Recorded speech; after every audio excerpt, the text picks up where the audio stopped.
You're listening to a podcast by the Center for Action and Contemplation. To learn more, visit cac.org. Greetings, I'm Jim Finley. And I'm Kirsten Oates. Welcome to Turning to the Mystics.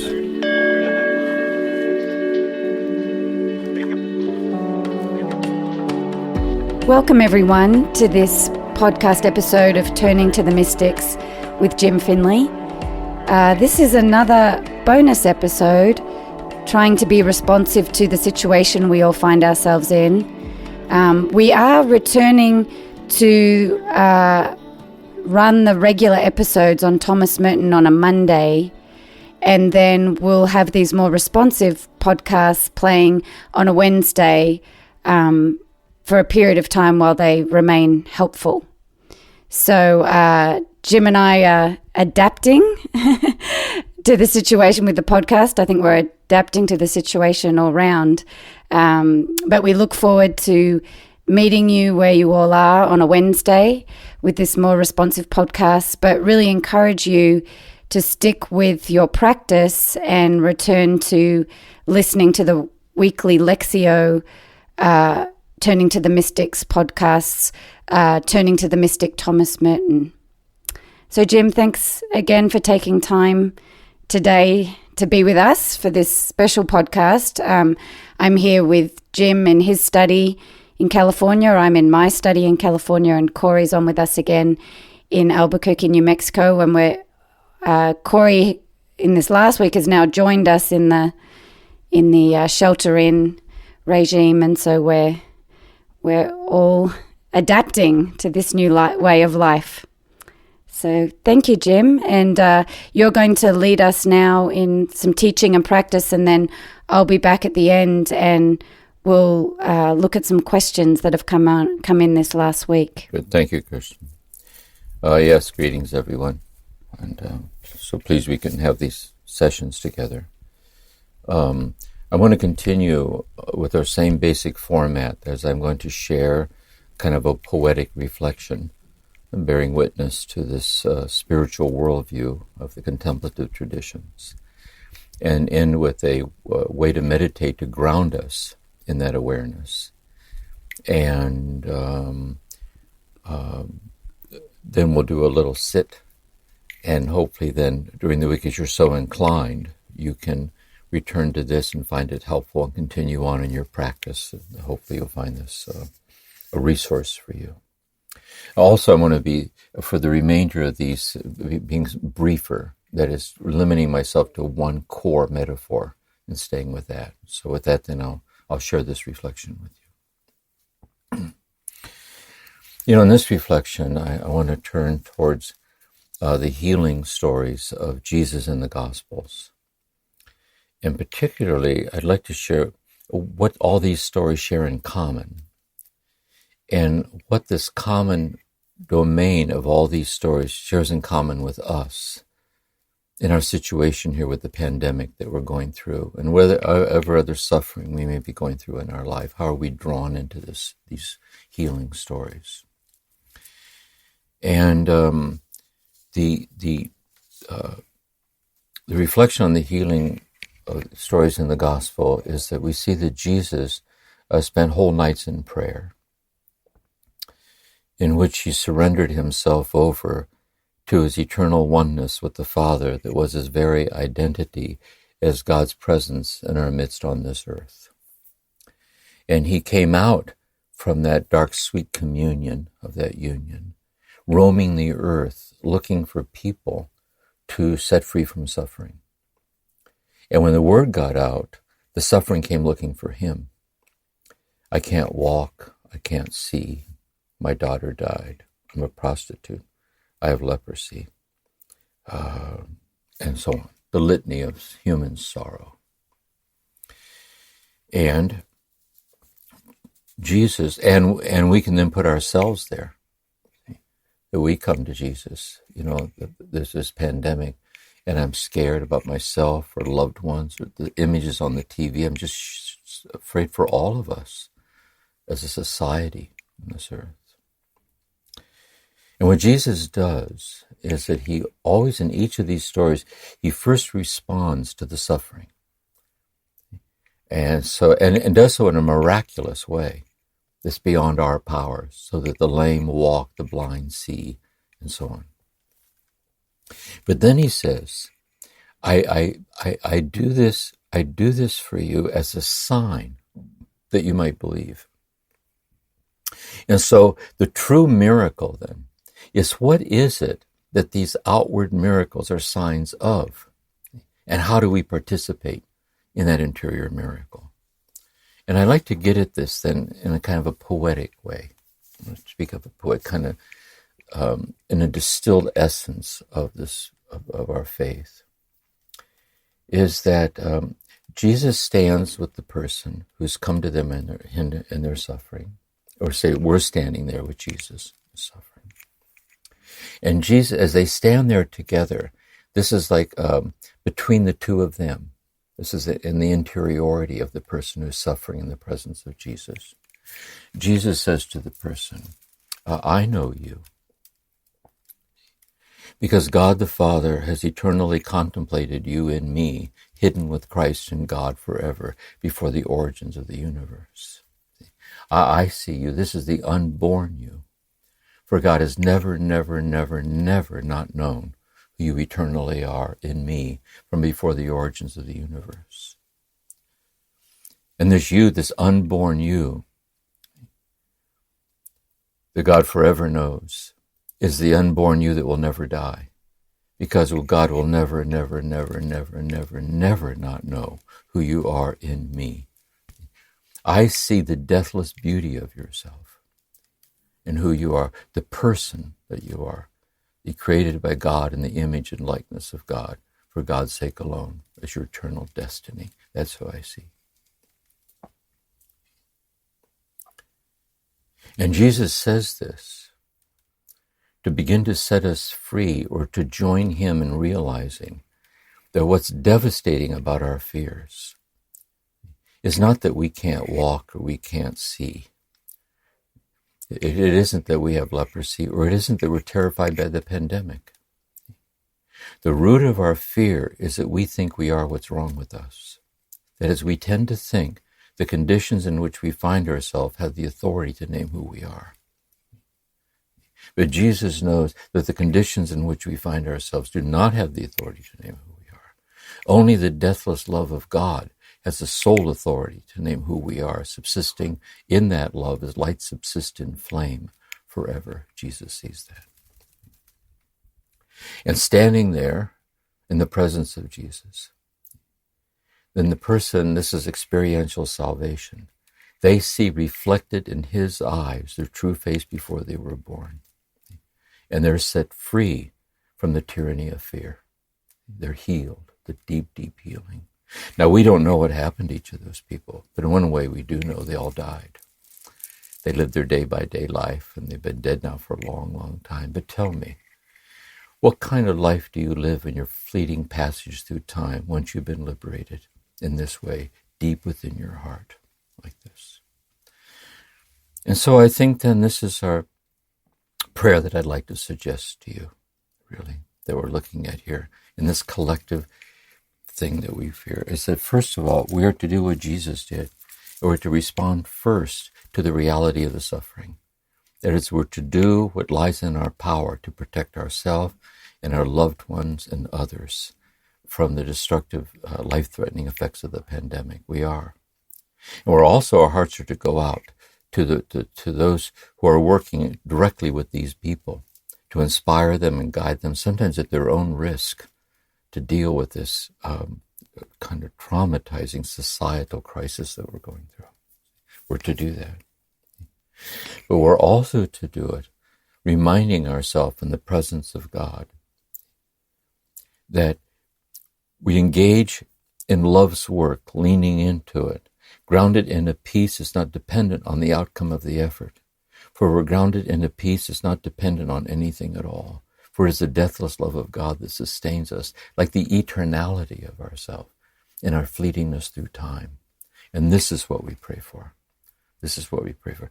Not as a liberation that transcends the world to take us away from it, but as a liberation that gives us the courage to be present to it, like leaning into it, knowing the eternal resolution in God's love in the circumstances in which we find ourselves, for ourselves, a loved one, whoever it might be.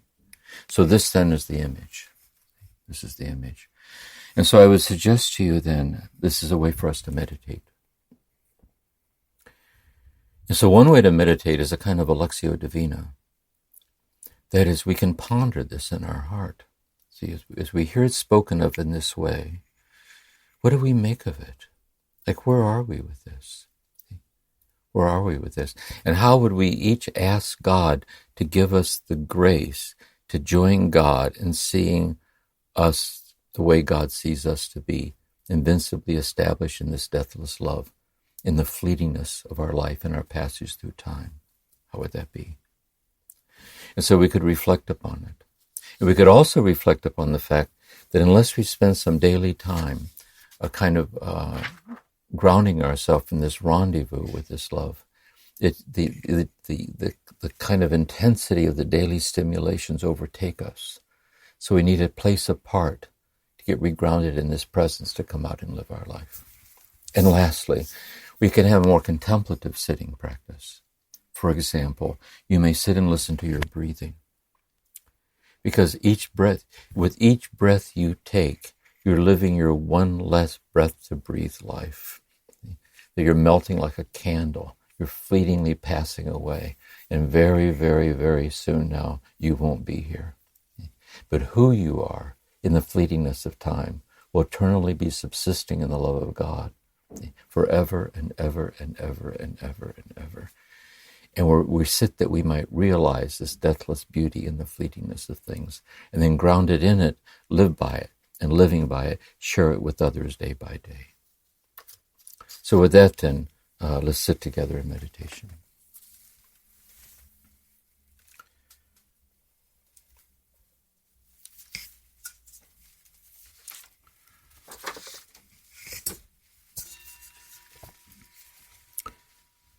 I invite you to sit straight, fold your hands in prayer, and bow.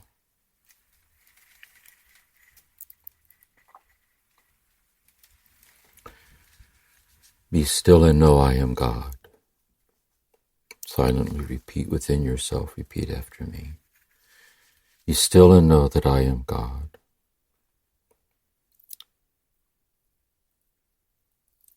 Be still and know I am. Be still and know. Be still. Be.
Bow.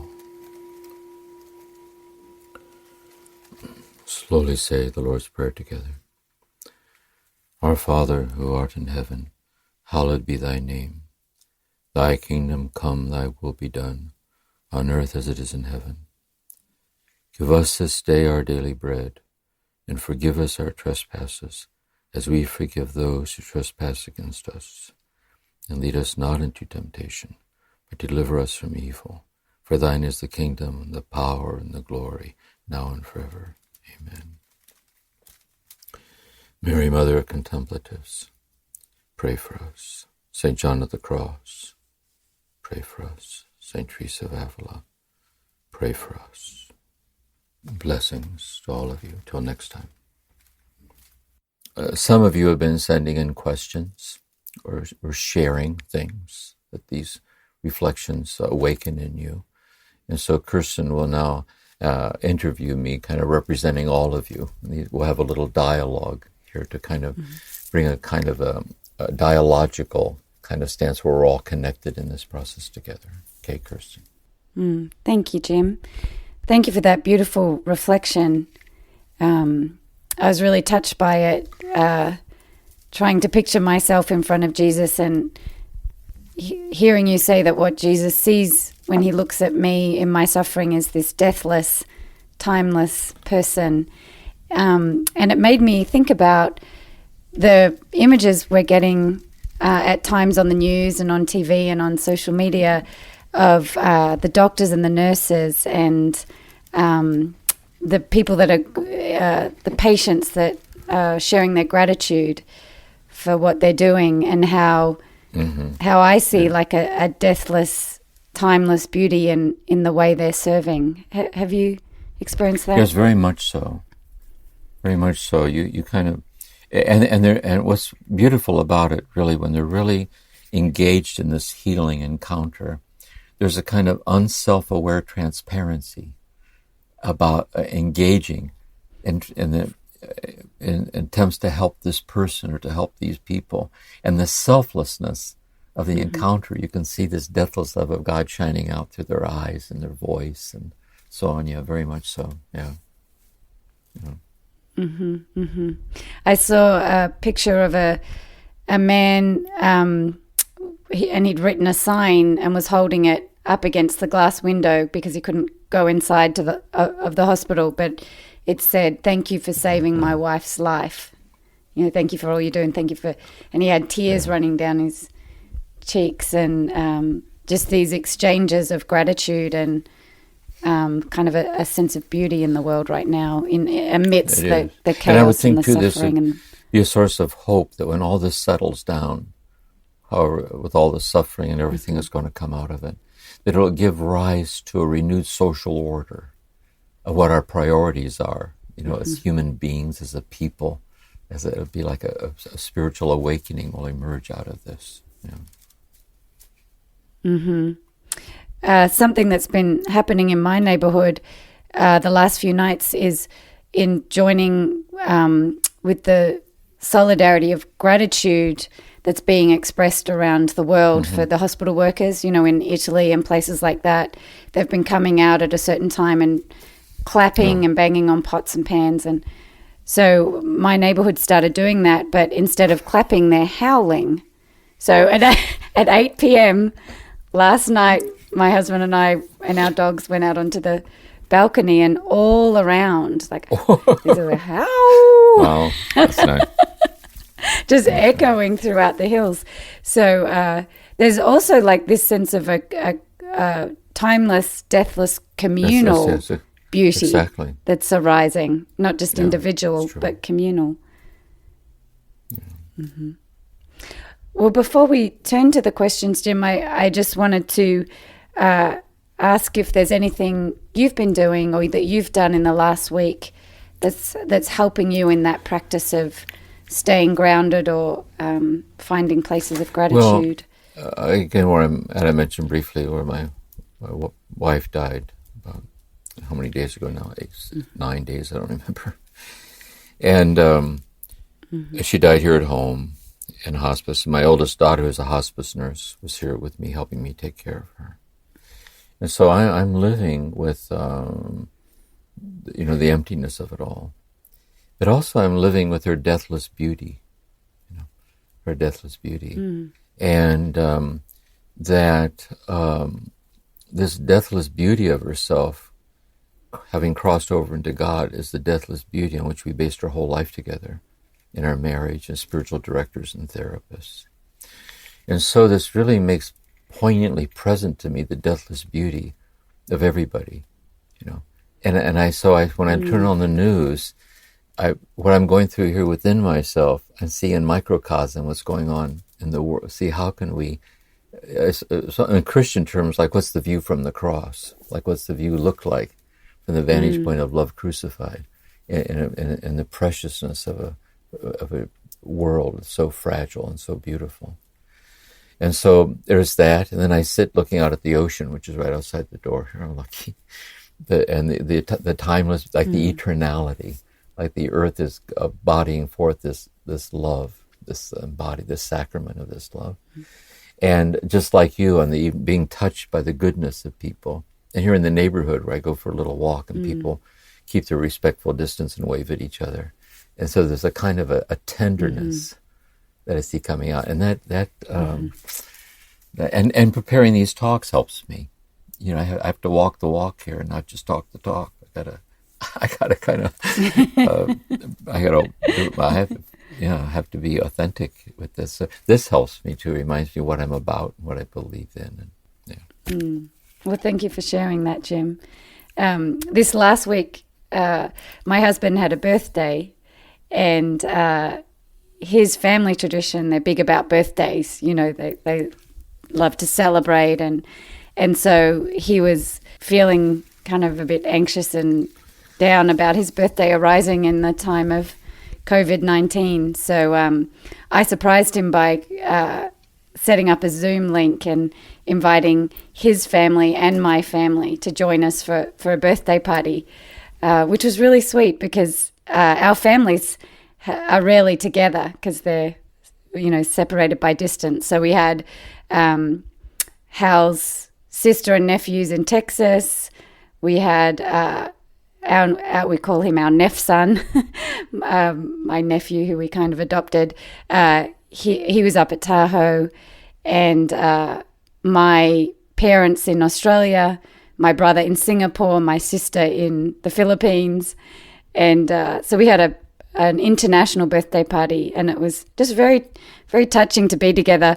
When my parents came on the screen, they had a big happy birthday sign behind them. They had hats on, they had whistles, they had candles and cake.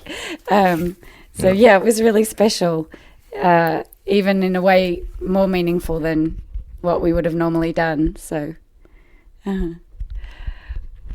well, I want to turn to some of the questions and feedback we've been getting. Jim and I have both read all the emails that have come in, and really feel a sense of community in the people listening to this podcast. And so we wanted to share with you some of that sense through your questions and through some of your comments. So thank you for making the effort and taking the time. It's really meant a lot to me, and I think to you too, Jim, to read those. So the first question comes from Julie in Texas, and she's been sitting with the phrase that you mentioned in the last podcast, that God protects us from nothing but sustains us in all things. And she was lining that up with a verse in John 17:11 that I'll read for you that says, Jesus is saying, I will remain in the world no longer, but they are still in the world, and I am coming to you. Holy Father, protect them by the power of your name, the name you gave me, so that they may be one as we are one. And so her question is, what is the protection that Jesus is talking about in that verse? Well, this is my sense of this. And I want to say this verse as a trauma survivor and someone who's worked with trauma, so I'll put it in graphic terms that this is I live in Santa Monica area here in the general area of Los Angeles. And so tonight in the city of Los Angeles, and really in major cities throughout the country, throughout the world, there are little girls who are going to be incested again. And there are little boys who are going to be beaten, maybe half to death, by their own father or stepfather. And God's not helping a single one of them. If by help, it means stepping in to stop it from happening. God didn't stop my trauma from happening, nor did God stop the damage that it did to me psychologically.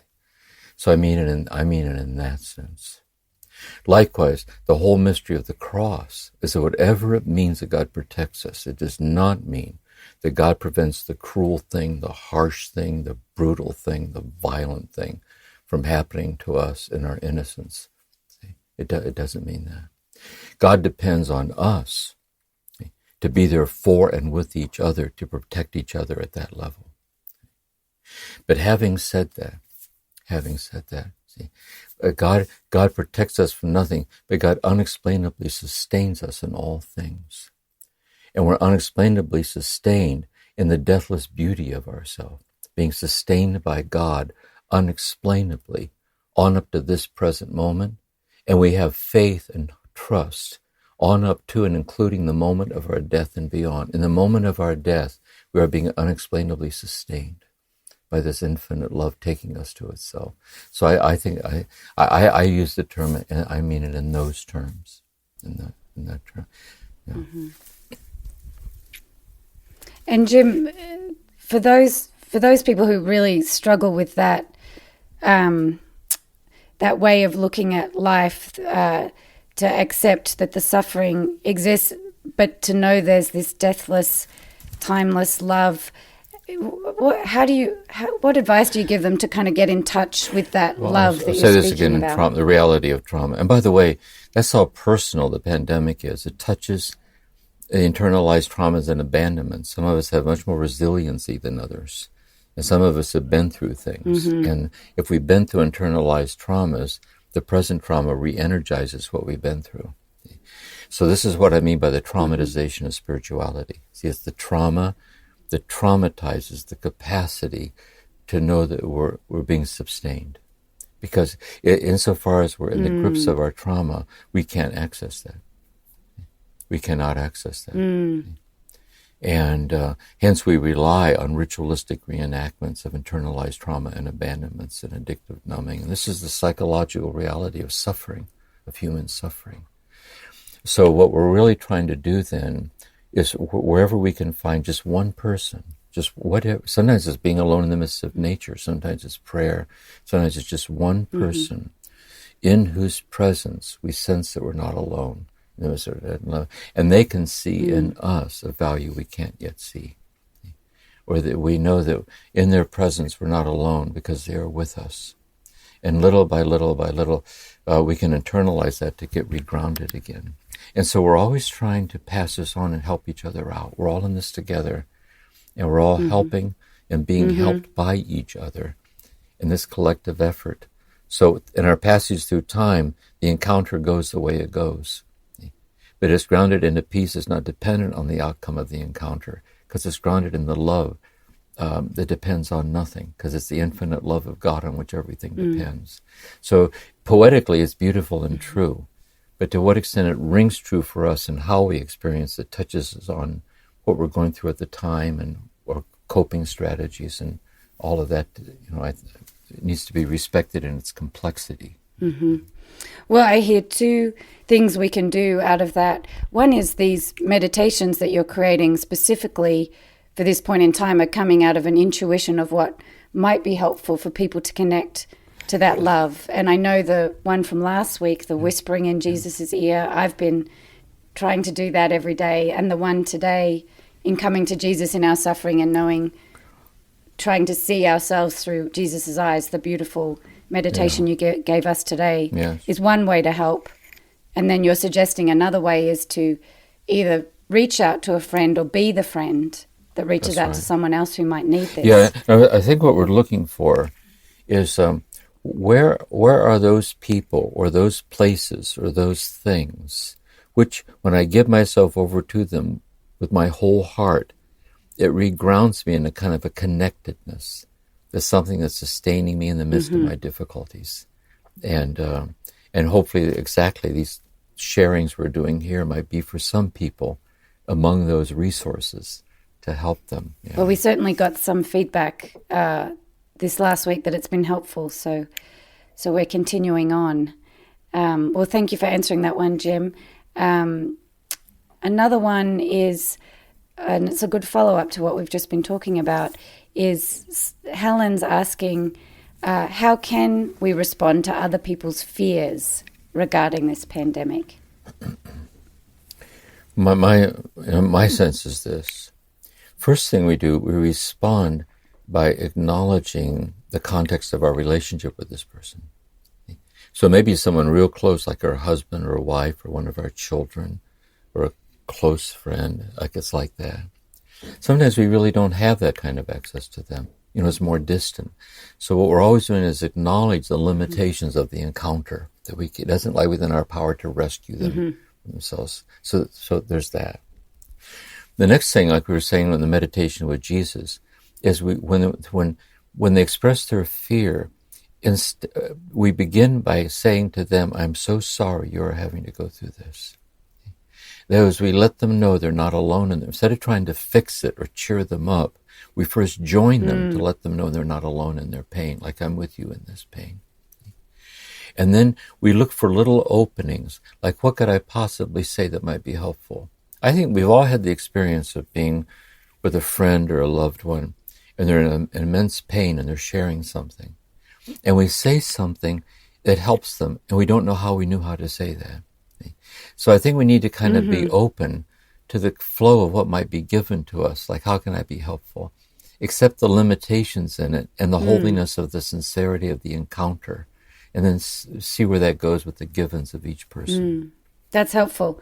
And I like that stance you're encouraging, which is just in kind of a how can I be helpful, but not with a sense of responsibility for knowing the answer, just an openness, and the answer may or may not be given, but not to feel that responsibility, just the openness for the flow of love and love meeting and I this also person think where what they're happens then, based on the given, is a dialogue ensues.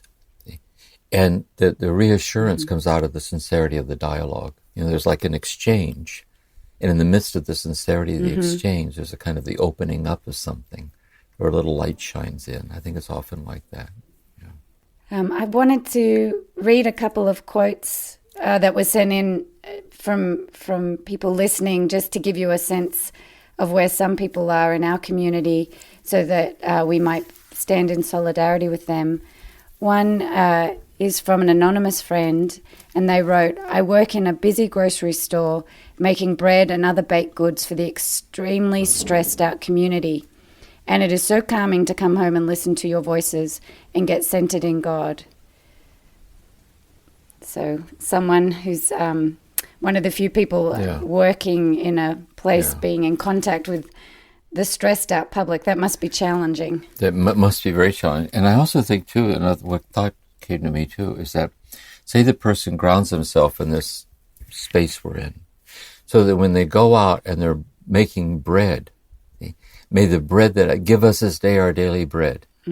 May the love with which I make this bread convey to them something of the love that's present in their life. Like kind of a sacramental quality to the bread, concretizes it as a service. Yeah, that's beautiful. Another one comes from Kate in the UK, and she says, thank you for this bonus podcast. I'm home with 3 young children. So lovely to feel valued as part of a podcast community. So I know many, many parents, my sister included, has 4 children. And so she's home. When she came onto the call, the birthday call, someone said, how are you doing, Sarah? And she said, it's Groundhog Day. The never-ending being at home with the kids. By the way, I think, too, parents of children go through this. Children are so somatically empathic with what we're going through. And we need to be very careful to protect, we're afraid, but we need to be very careful not to, to be a reassuring presence. And then when they do express a fear, if they're seeing something on TV, we can acknowledge their fear and say, everyone's kind of afraid. But we have each other, we love each other, we that kind of honest, that age-appropriate response to being present and protective to them as they kind of find their own experience of this, based on what they hear from the media, whatever. Yeah. Mm-hmm. Similar to the meditation we did. There's kind of a theme, Jim, the way Jesus approached people suffering and the way you're encouraging us to always acknowledge the reality of the suffering, not to fix it, reject it, or try and move people on from it, but first, really acknowledge that it's true. That's right.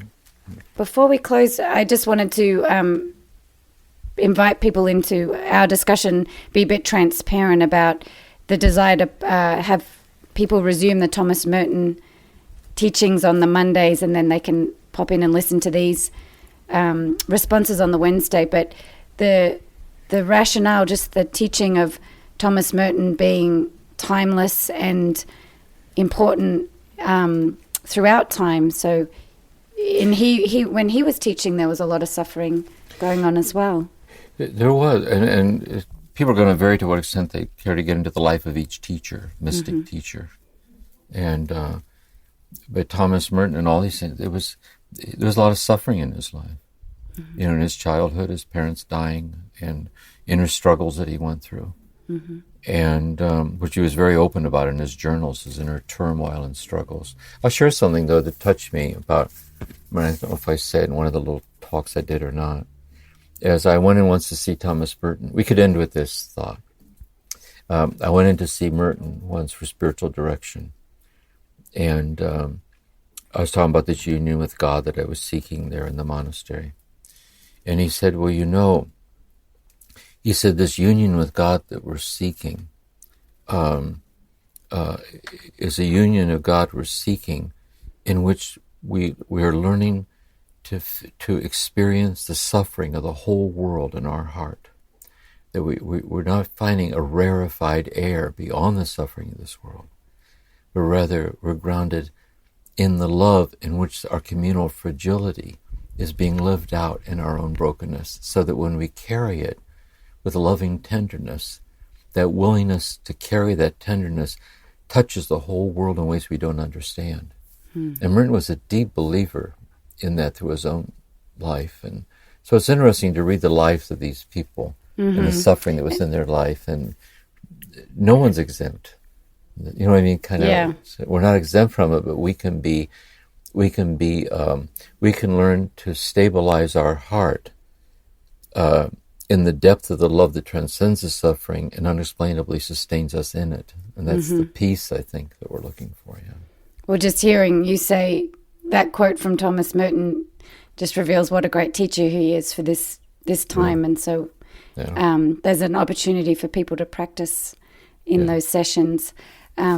Just before we leave, Jim, I did want to read one quote from our community, and I think this is, there was a number of people who wrote in with a similar sense of wanting to offer condolences to you. So I'll just read this one from Michelle.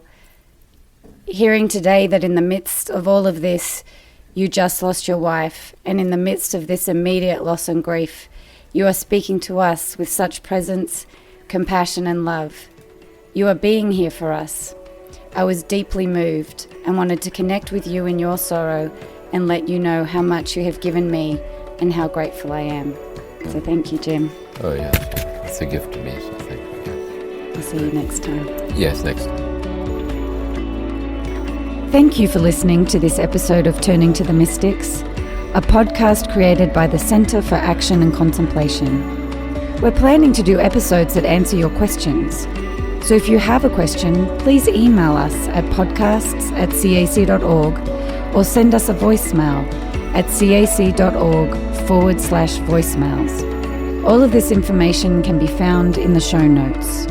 Please consider rating it, writing a review, or sharing it with a friend who might be interested in learning and practicing with this online community. To learn more about the work of James Finley, please visit jamesfinley.org. We'll see you again soon.